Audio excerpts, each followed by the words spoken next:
Segenap puji beserta syukur kita persembahkan kehadirat Allah Subhanahu wa taala. Selawat beriring salam keharibaan junjungan kita Nabi besar Muhammad sallallahu alaihi wasallam pada keluarga dan sahabatnya sekalian, para guru-guru kami, bapak-bapak dan juga saudara-saudara sidang jamaah yang dimuliakan Allah. Kita lanjutkan pengajian kita malam ini. Kita lihat sedikit bahawa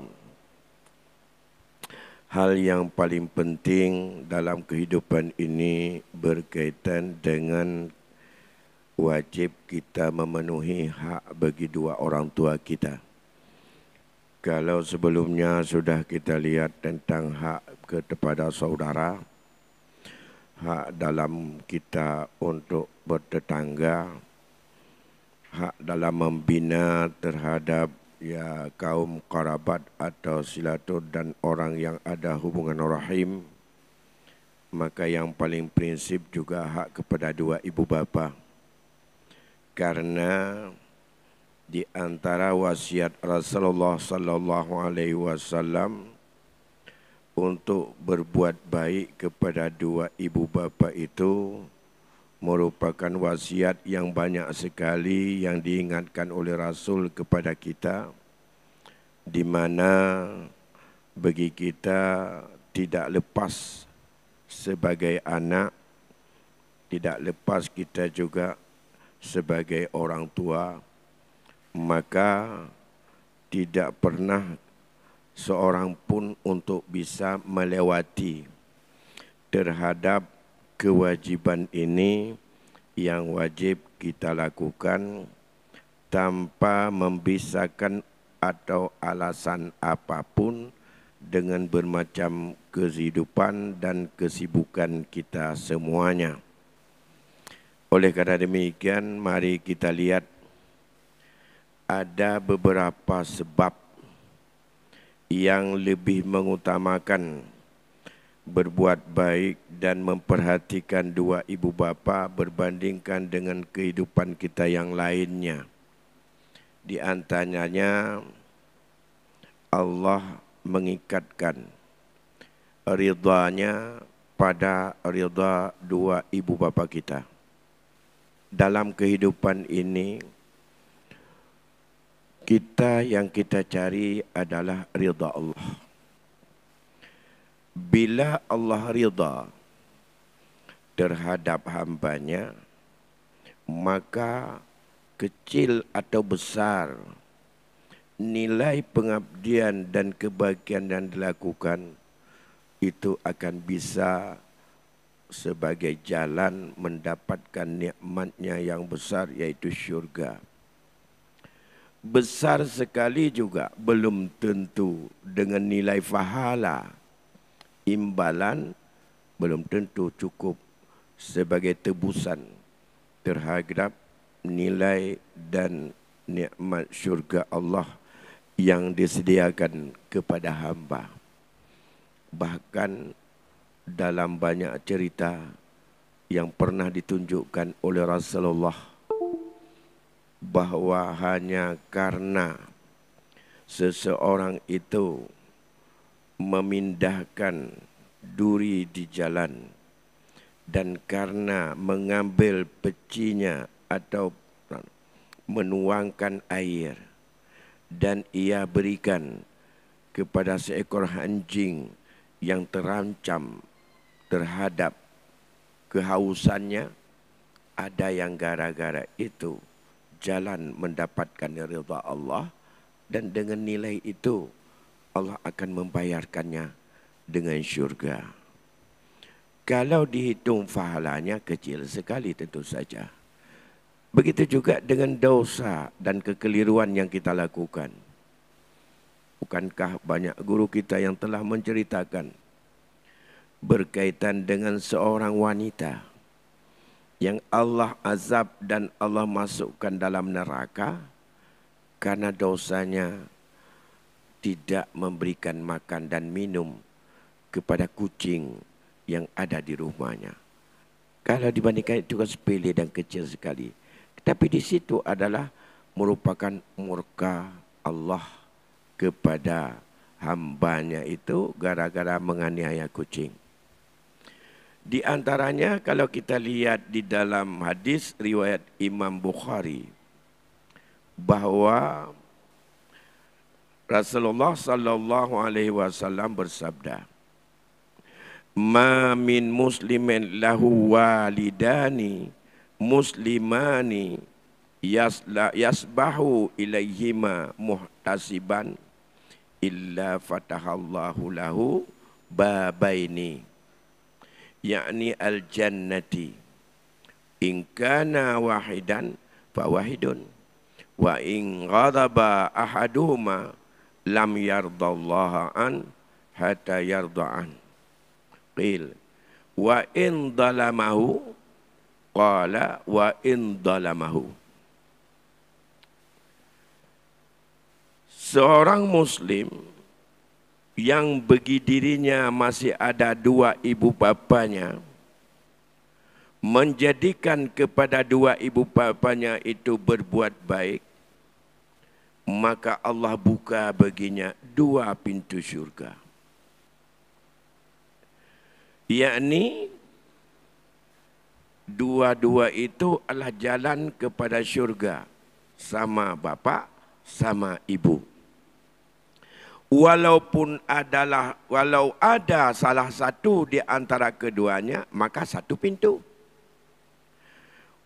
Dan jika sekalipun marah salah satu keduanya, dan jika salah satu di antara kedua orang tuanya itu tidak ridha kepadanya, maka Allah pun tidak ridha kepadanya sampai diridai oleh salah satu daripada dua ibu bapanya.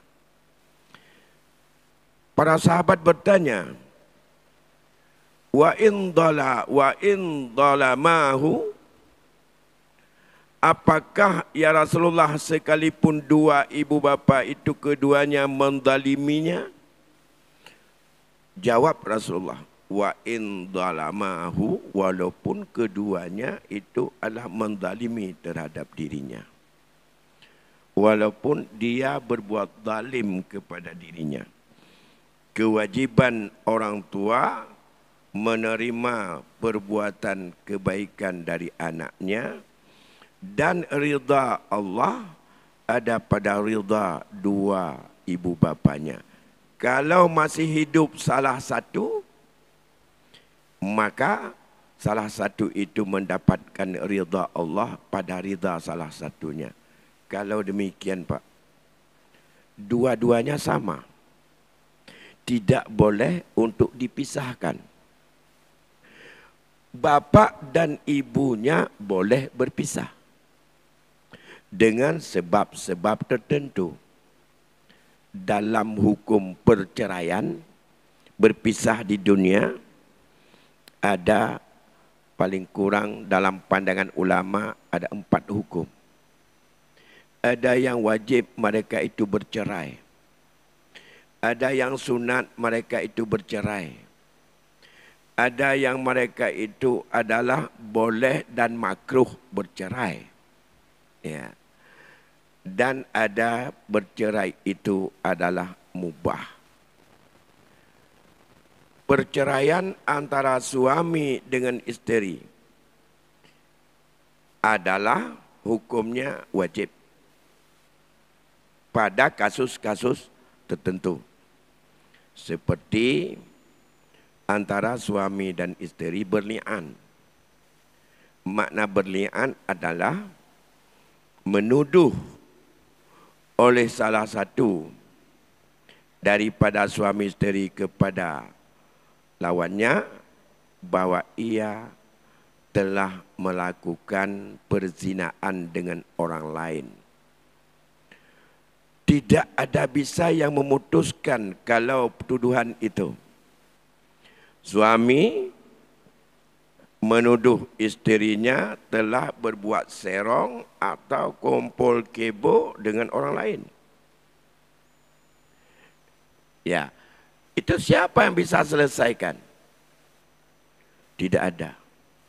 Karena perbuatan zalim dan perbuatan zina, bahkan juga perbuatan kumpul kebo itu, perbuatan yang sangat aib, yang sangat-sangat dibenci dan jijik dalam agama. Maka dua-duanya itu adalah pada hakikatnya kena hukuman.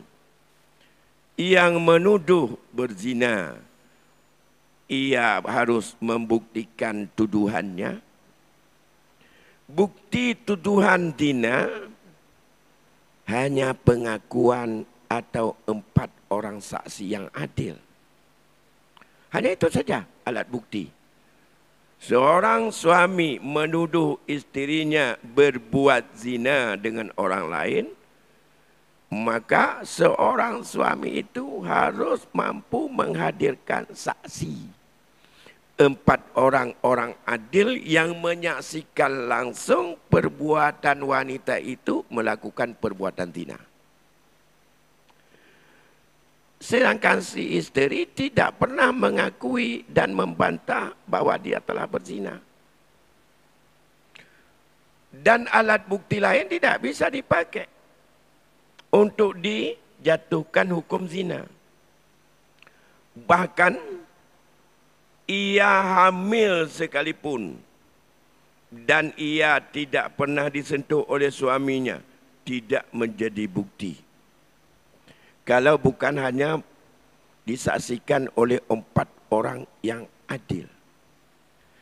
Kalau demikian, yang menuduh tak sanggup membuktikan hukumannya, hukuman tuduh, yaitu had qazaf. Hukuman tuduh itu 80 kali cambuk. Kemudian yang berzina andai kala terbukti kena hukumannya, kalau dia bukan ghairu muhsin adalah jilid ataupun cambuk 100 kali. Kalau dia muhsin artinya sudah bersuami, ini kedudukannya muhsin, maka dia akan dihukum dengan hukum rajam. Yaitu dengan penganiayaan yang dilakukan di hadapan orang berhari-hari dengan dilemparkan batu sampai dia meninggal. Tapi pembuktian itu tidak mudah bahwa dia berzina. Kecuali karena betul-betul takut kepada Allah, dia mengaku. Maka alat bukti yang kedua, pengakuan si isteri itu sendiri terhadap perbuatannya. Kalau itu menjadi alat bukti yang kedua, lain tidak ada. Kalau demikian, siapa yang bisa menyelesaikan persoalan ini? Suami menuduh isterinya berzina, isteri menolak terhadap tuduhan suami itu, dia tidak pernah ada.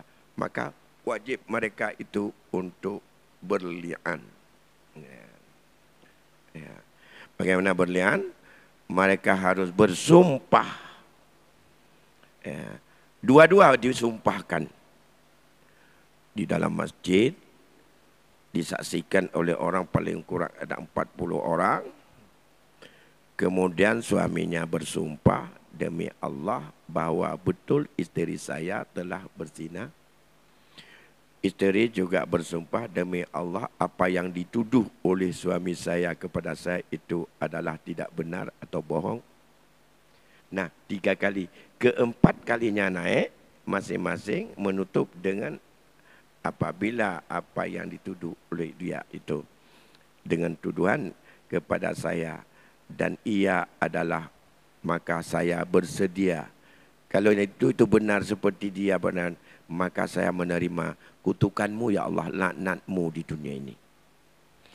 Perempuan juga minta bersedia diberikan hukuman Allah, yaitu dengan diberikan kutukan atau laknat di dunia. Itulah disebut dengan li'an. Setelah terjadi itu, suami isteri itu harus bercerai. Mereka bisa bercerai. Tapi anak mereka, salah satu, siapa dekat? Kalau dekat dengan ayahnya atau dekat dengan suaminya. Gara-gara menuduh tadi, andai kata terbawa kepada emosi dan dendam yang berkepanjangan, karena setelah berlian mereka harus bercerai. Maka wajib, itulah hukumnya cerai wajib. Wajib untuk bercerai. Tidak ada jalan lain. Beda dengan kita. Dalam Islam tidak pernah orang yang sudah kita tuduh berzina itu menjadi isteri lagi. Gak akan bahagia karena melakukan perbuatan yang sangat menjijikkan itu. Nah, maka dalam konteks ini bercerai salah satu. Andai kata salah satu di antara mereka, perceraiannya itu mempengaruhi anaknya untuk tidak berbuat baik kepada salah satu ayah atau ibunya, sesuai menurut dengan siapa dekat. Kalau dekat dengan ayahnya, mempengaruhi anaknya untuk selalu benci kepada ibunya. Selalu menganggap ibunya itu adalah bukan orang baik-baik. Memprovokasi pada anaknya supaya menjauh dari ibunya. Sehingga anak juga terpancing. Yang pertama, si ayah ini dosa besar. Telah mendidik anaknya untuk benci kepada ayah atau ibunya. Si anak ini juga adalah kalau dia ikut terhadap ancaman dan apa suruhan atau terhadap bujukan daripada ayahnya untuk membenci ibunya, dia mendapat dosa besar. Dan ia tertutup daripada ridha Allah dan ia telah membuka lebar-lebar daripada kemarahan Allah. Durhaka pada Allah. Itu yang wajib. Tapi masih ada hukum talak yang sunat. Ada yang hukum talaknya makruh dan hukum talaknya itu adalah mubah. Itu ada lain-lain lagi. Maka ada je hukum talak itu haram, tapi talaknya sah. Perceraian terjadi karena begitu banyak hukum dan ada bermacam kondisi. Yang sunat, bila suami memandang isterinya tidak sanggup sabar dengan segala tingkah polanya yang tidak baik dan tidak menurut ketentuan suami dan ketentuan agama, pelanggaran yang memang dengan segala macam dalam akhlak buruknya itu secara umum orang tak sanggup sabar kalau seburuk itu, sunat bercerai. Tidak salah apa-apa, itulah yang makruh. Mentalak isterinya dalam keadaan dia sedang dalam keadaan ia itu adalah datang bulan, haram. Atau dalam keadaan suci, tapi sudah digauli dalam sucinya, maka itu juga haram. Karena itulah yang disebut dengan talak bidah. Walaupun talaknya jatuh juga. Itu hukum syar'inya. Semua perceraian terjadi, maka hati-hati untuk tidak membuat didikan kepada anak untuk menutup pintu, dua macam pintu. Satu ditutup, tetap itu adalah. Kalau dua-dua masih ada, maka salah satu di antara mereka dibenci, tidak ridha Allah. Dan ia dibenci oleh Allah. Maka kebanyakan hari ini terjadi perceraian, tapi setelah perceraian berefek kepada anaknya. Dan itu harus kita hindari. Dan itu perbuatan yang sangat durhaka. Kemudian, yang kedua, ada sebuah hadis dalam kitab Subulus Salam yang bersumber daripada Abdullah bin Umar bin Asir radhiyallahu an, yang bersumber dari Nabi. Itulah hadis yang paling tegas, ridha Allah fi ridhal walidain wa suhtullah fi suhtil walidain. Ridha Allah ada dalam ridha dua ibu bapa. Murka Allah ada pada murka dua ibu bapa. Apakah dia itu melakukan perbuatan zalim kepada anaknya atau tidak? Itu jawab Rasul. Wa in zalimahu, walaupun keduanya menzaliminya, iya, walaupun dia berbuat zalim kepada anaknya. Tapi kewajiban anak harus untuk berbuat baik kepadanya. Ya, jadi cara berbuat baik nanti macam-macam dan itu ada. Ini satu, sama dengan tergantung pada ridha dua ibu bapa terhadap ridha Allah. Sama dengan kalau dua ibu bapa tak ridha kepada kita, tak senang kepada kita, Allah juga tak senang kepada kita dan tidak mendapatkan ridha Allah. Ini yang pertama. Yang kedua, berbuat baik kepada dua ibu bapa muqaddam alal jihad fi sabilillah. Lebih utama, harus diprioritaskan, harus didahulukan daripada perintah berjihad di jalan Allah. Raya pahala berbakti kepada dua orang cik daripada pahala mati syahid. Daripada pahala mencari ataupun memperjuangkan Islam di medan perang melawan daripada musuh Islam. Makanya dia katanya berencana untuk mau perang karena mula orang cik ile. Maka doa orang tua itu besar sekali manfaatnya. Hal ini didasarkan kepada hadis Nabi yang bersumber daripada Abdullah bin Umar. Apa kata Abdullah bin Umar Rasulullah? Ada seorang laki-laki berkata kepada Nabi sallallahu alaihi wasallam, "Ujahidu." Ya Rasulullah, aku ingin berjihad. Aku ingin menjadi seorang mujahid. Berjawab oleh Rasulullah, "Laka abawan?" Pada kamu masih punya dua ibu bapa? Jadi waktu kena jakkan katanya, "Napa enggak?" Bukan wang dulu yang ditanya oleh Rasul. Bukan ditanya, "Kamu siap?" Bukan itu siapnya yang ditanya. "Apa kamu kuat?" Bukan kuatnya. "Apakah kamu berani? Apakah kamu tangkas? Apakah kamu biak untuk bagaimana untuk melawan musuh? Dan punya ilmu bela diri yang cukup?" Dan semacam. Bukan itu yang ditanya. Begitu dikata, "Ya Rasulullah, apakah aku bisa ikut untuk berjihad?" Yang ditanya, "Apakah kamu masih dua ibu bapamu masih hidup?" Itu yang ditanya. Apa jawab dia, laki-laki itu?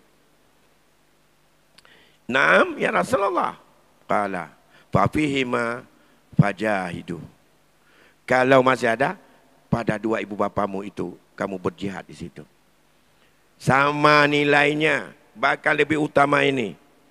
Kamu berjihad dengan menjaga, dengan memelihara, dengan memenuhi kebutuhannya, dengan berbuat baik kepadanya, dengan menjaga hatinya jangan tersinggung.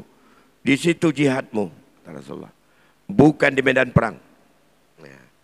Bagaimana juga kamu tak perlu dan tidak dibenarkan oleh Rasulullah untuk ikut berjihad. Tapi lebih bagus kamu pulang ke rumah dan berjihad pada dua ibu bapamu. Kemudian dalam hadis yang lain kita lihat yang bersumber daripada riwayat Imam Nasai dari Muawiyah bin Jahimatu As-Salami. Di mana saat itu seorang sahabat Jahmah radhiyallahu an datang kepada Rasulullah sallallahu alaihi wasallam, lantas ia berkata, "Ya Rasulullah, aratul al-ghazzu wajitu istasyaraka." Faqala hal laka minan qala na'am. Qala alzimha fa innal jannah inda rijlaiha. Seorang laki-laki bertanya kepada Rasulullah, "Aku ingin ya Rasulullah untuk ghazwu, untuk berperang. Dan aku datang untuk minta petunjuk daripadamu." Apakah jawab Rasulullah, "Apakah kamu masih punya mamamu? Masih punya ibumu?" Ia jawab, "Ya." Kalau demikian, mustikan berbaktilah, alzimha, lakukan dengan segala kewajibanmu kepadanya. Karena syurga Allah ada di bawah dua telapak kaki daripada ibumu. Kon bak perang syurga na bak dua kaki ibumu itu.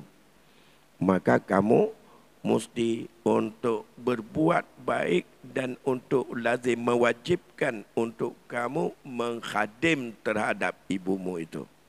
Jangan kamu pergi perang. Dalam hadis yang lain, aqbir rajulun ilan nabi, menghadaplah seorang laki-laki kepada Rasulullah.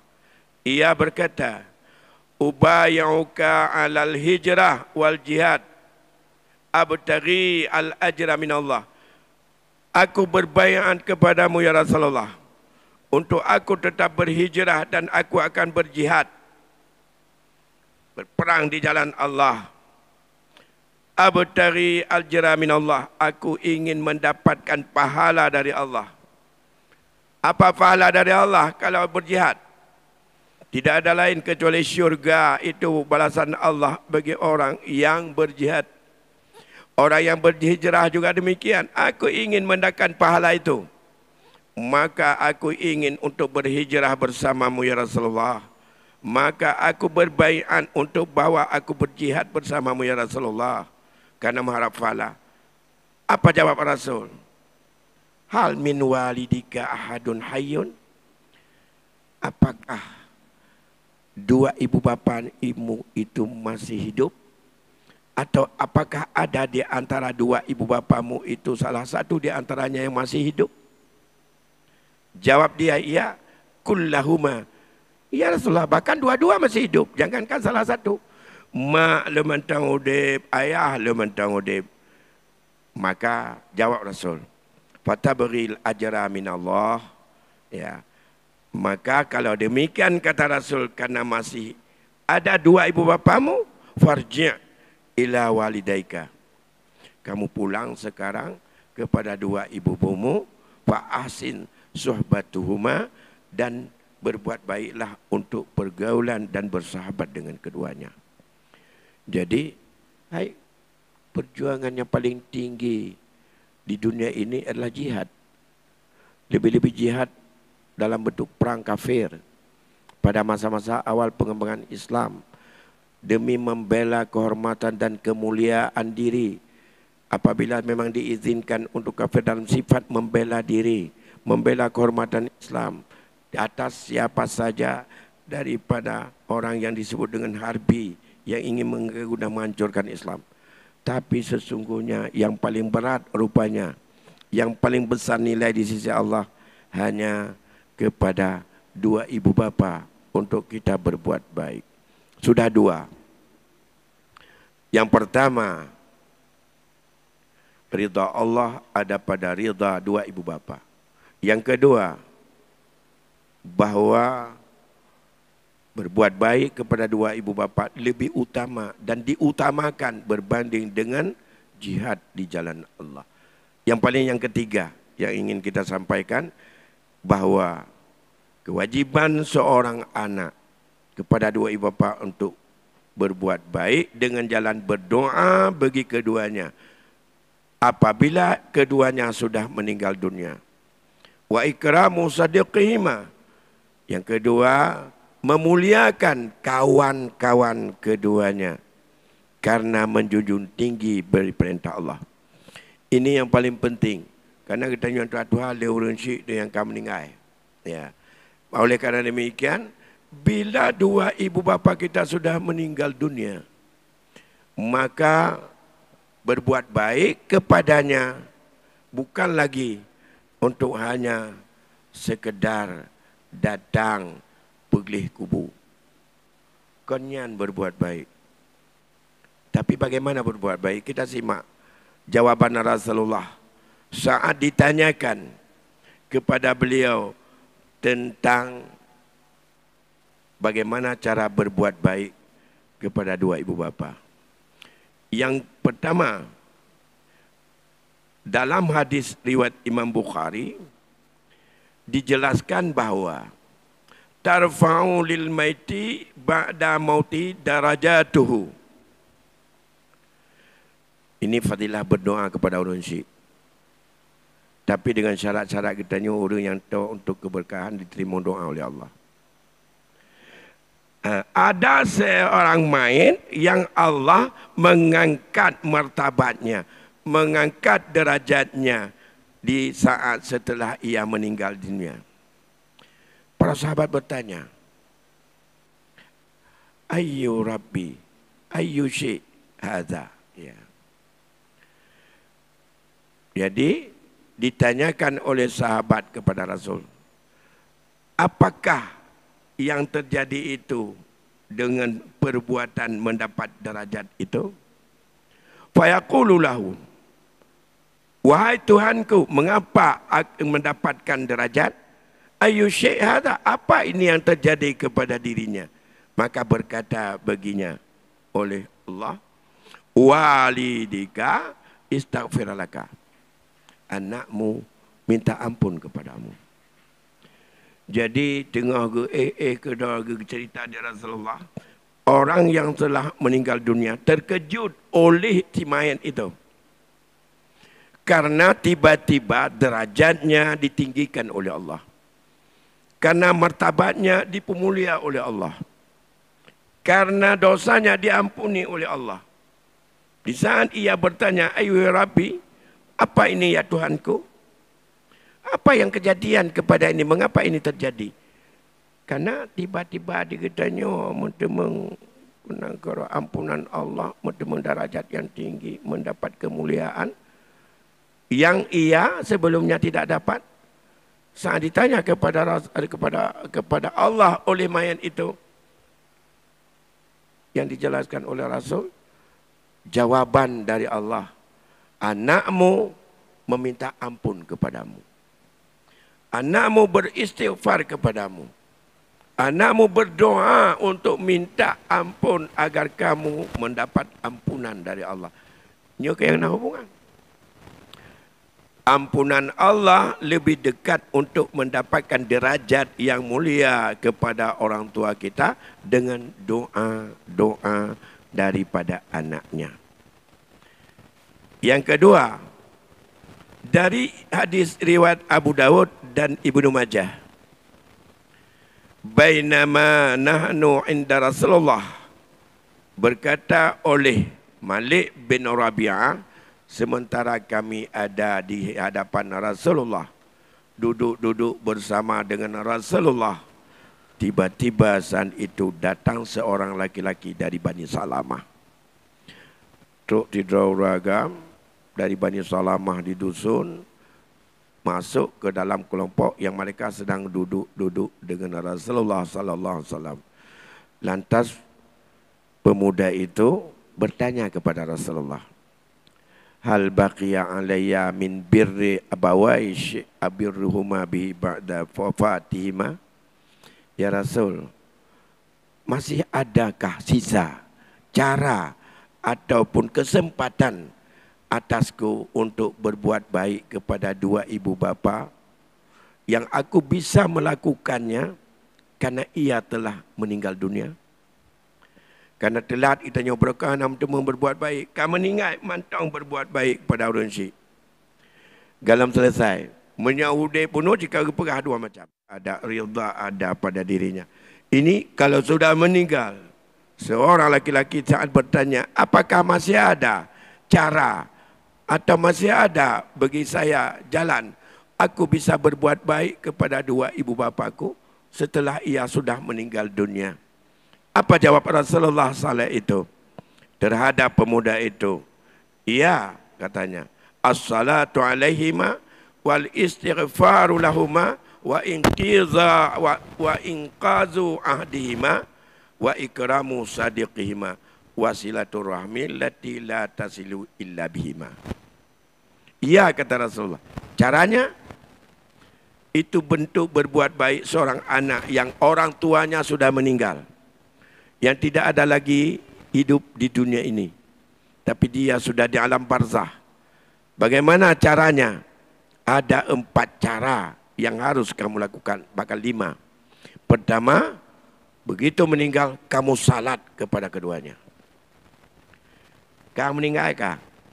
Bagaimana kamu berbuat sebagai anak yang berbuat? Salatlah jenazah kepadanya. Baik dan nonton. Ya. Yang kedua, wal istighfaru lahuma. Minta ampun kepada keduanya. Jangan hanya mengandalkan orang lain yang minta ampun. Kita anaknya di depan minta ampun. Kalau dengan kehadiran orang yang berdoa sibuk, tak sempat kita berdoa, rugi. Biar orang lain yang lebih sibuk menyediakan minum dan segala macam dan mengurus. Tapi sebagai anak adalah yang harus untuk konsentrasi berdoa. Maka ini sebenarnya yang harus untuk kita robah. Kau takziah malam pun gejak dari ini, gejak dari itu. Menaji kita nyuana, baik sibuk untuk atur makanan Korea. Kita nyuana mendoa, baru lain yang sibuk untuk minta pegang makanan. Duk saja nuna, mendoa kabin tengku nan duk kita nyuana, baik kita nyuana nonton udah mendoa. Ya, yang kedua. Waktu semayang juga. Maka paling kurang persiapkan sebagai anak untuk kita dah lewat. Menyokanya kamu meninggal ini hanya teman-temayang orangnya. Maunya kita sebagai orang yang di depan untuk menjadi imamnya. Imam yang tadang imam utanya hanjir ikut di orang lain. Batal kau ke mana dong. Untuk tidak tetap. Tapi untuk makmum semuanya menyola lain atau rusak dari bacaan dan kita tidak wajar jadi imam. Kiban dapat ada orang tadang imam. Ibu buat ubina uri likun. Antara mendung ikut. Ibu buat. Bak harap doa mutemeng dalam sembahyang makin banyak jamaah salat jenazah itu makin mudah dan dekat untuk diterima. Habis buat. Karena urangnya anak lagi ikut, buat nasi.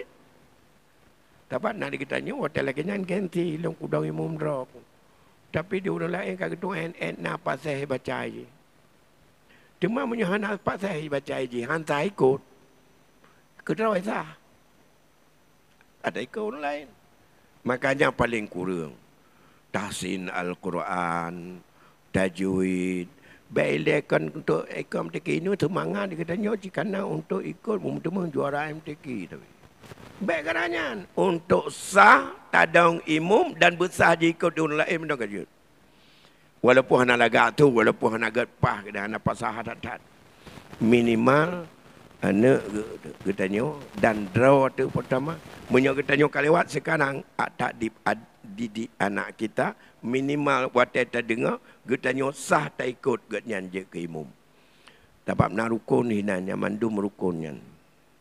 Jadi menyok rukunnya lagi abad rukun temayang. Menyolam rukun temayang qauli hanala 5 umbah. Takbiratul ihram, Fatihah yang rukun qauli. Kemudian baru tasyahud dan selawat dan salim. Tasyahud akhir dan selawat kepada Nabi pada tasyahud akhir dan salim tok 5. Tapi kalau dalam salat jenazah semua itu rukun. Yang pertama takbiratul ihram, yang kedua baca Fatihah, yang kelima baca tilawat. Buat takbir kelima. Yang takbir kelima tak baca doa. Betul. Yang keenam, yang keempat harus mandum itu rukun qauli dan terakhir dengan salam. Nya rukun mandum. Ya. Karena dalam takbir pernah salat jenazah ni rukun fi'li. Ana rukun, ana i'tidal, berdiri saja situ. Yang ada yang banyak itulah rukun qauli. Maka rukun qauli itu harus benar. Fatihahnya harus benar, selawatnya harus benar. Ya. Kemudian juga doanya harus benar. Walaupun pendek. Dan cukup doa Allahumma ghfir lahu warhamhu. Allahumma ghfir laha warhamha. Walaupun penuh. Tapi betul. Nah kan itu juga bagian daripada rukun. Begitu juga salat. Nah, minimal anak kita, siapapun dia, hendaklah mampu untuk membaca Al-Fatihah betul dan dalam rukun salat. Minimal kalau dia jadi imam sah orang lain ikut. Enak tak kaitannya. Sehingga meninggal orang syekh itu, kita tadang katanya ke imam. Meninggal kita untuk jihdah besar ke ikut le orang jamaah lain. Ya. Mahan tak temang berbuat baik yang pertama. Tak harap kita dari anak kita. Yang pertama as-salatu alaiha atau alaihima. Yang kedua wal istighfaru lahuma. Tidak mesti dengan kolektif, sendiri-sendiri dan segala macam. Dan kirim lagi. Karena istighfar itu ampunan dari depan dengan berbanyak lain juga bacaan-bacaan daripada zikir dan akhirnya dengan kita doa. Dengan baca Al-Fatihah, kemudian juga yang lain-lain, kemudian baru minta ampun kepadanya. Semoga Allah terima dengan banyak daripada zikir-zikir yang lain. Bahkan kirim Al-Fatihah, kirim ayat Quran dan segala macam. Tidak hanya karena mengirim dengan segala. Ini dua. Yang ketiga, ini yang parah. Wa inqazu ahdihima. Selesaikan semua janjinya. Selesaikan semua kewajiban yang belum sempat diselesaikan berkaitan dengan masa yang harus dia selesaikan tapi tak sempat ia meninggal dunia. Itu berbuat baik pada orang syirik. Apa yang harus dia selesaikan dan ia belum sempat? Kalau ia berhutang belum sempat dia bayar, selesaikan hutang itu. Bagaimana cara menyelesaikan? Selesaikan saja dengan apa yang dia tinggal, serahkan untuk dia. Ya, bayarlah hutangnya. Ya, itu bahagian daripada berbuat baik pada dua ibu bapa. Apa saja kewajiban, janji-janji dalam hidupnya dengan Allah yang belum dia lakukan, yang ada dia tinggalkan, yang bisa dilakukan, itu wajib diselesaikan. Maka dalam konteks ini tidak masuk masalah faraid. Karena masalah faraid nanti itu ambil alih oleh Allah. Tapi ada kewajiban ahli waris yang lain untuk selesaikan, termasuk masalah hutangnya, masalah wasiatnya, termasuk apa saja barang orang kembalikan, termasuk untuk siapa saja yang ada sangkut paut kepadanya itu untuk dia tunaikan, bayar. Kalau ada orang lain selesaikan kemana, dan janji-janjinya.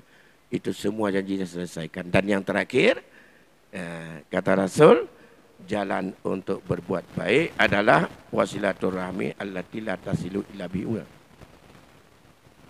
Hubungkan, perkuat hubungan silaturahmi dengan orang-orang yang ada kaitan tersambung hanya dengan keduanya. Hubungan dengan wali, hubungan dengan karung, hubungan dengan rahim dan semuanya, itu kalau meninggal orang tuanya, maka selesaikan itu. Saya pikir ini berkaitan dengan ini, nanti bentuk-bentuk berbuat baik itu akan kita lihat pada waktu yang lain. Dan bagaimana menyangkut dengan hubungan silaturahmi dalam konteks persoalan hari ini, dalam konteks warisan, nanti akan kita lihat dalam pertemuan selanjutnya. Saya pikir mengingat waktu Isya sudah masuk, kita padai kajian kita malam ini sampai di sini. Lebih kurang saya mohon maaf. Assalamualaikum warahmatullahi wabarakatuh.